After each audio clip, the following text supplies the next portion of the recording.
सबको सब दे लेकिन गरीबी ना दे। गरीबी का कष्ट बहुत होता है। आजकल हम लोग इतने सुखी हैं कि हमारे दुख भी कुछ उस टाइप के हैं कि उसने तो मेरे सामने भी नहीं देखा, फलाना कल मिला तो मुझे रिस्पेक्ट नहीं किया।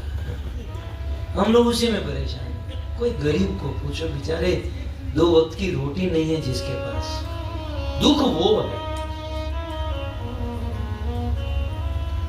मुझे उसका वो विवेक ओबेरॉय ना, आप जानते हैं ना विवेक, वो पर्सन, उन्होंने एक बार कहा कि एक समय मेरे जीवन में ऐसा था कि मैं बहुत फ्रस्ट्रेट था।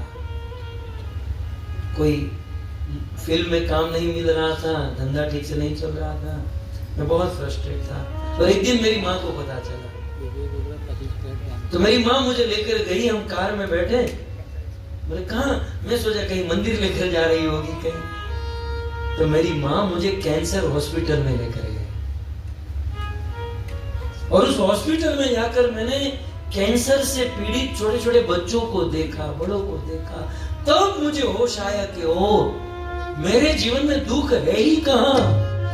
असली दुख तो ये भुगत रहे हैं जो अपने जीवन से जजूम रहे हैं, और हम लोग छोटी छोटी बातों को दुख मानकर बैठ जाते हैं। असली दुख गरीबी का दुख बहुत होता है। भगवान किसी को गरीबी न दे। सुदामा के जीवन में बड़ी विपरीत परिस्थिति हुई। एक दिन सुदामा की पत्नी सुशीला सुदामा के पास आकर कहती है, पतिदेव,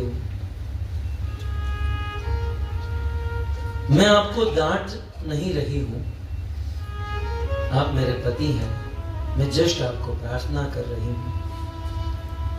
मुझे बच्चों का दुख देखा नहीं जाना है। बच्चे रोज पूछते हैं कि माँ भूख लगी है, मैं कहती हूँ आज एकादशी है, आज उपवास है, कल मिलेगा। माँ भूख लगी है, आज द्वादशी है, त्रयोदशी है। पतिदेव 10 दिन बीत गए और बच्चे भोजन मांग रहे हैं और खाने के लिए कुछ नहीं है। मैं आपको ये नहीं कह रही हूं कि आप कुछ काम धंधा करो, मैं आपको ये भी नहीं कह रहे हूं आप किसी से भिक्षा मांगो। स्वामी, मैं जानती हूं आप मर जाओगे लेकिन किसी के सामने हाथ नहीं फैलाओगे।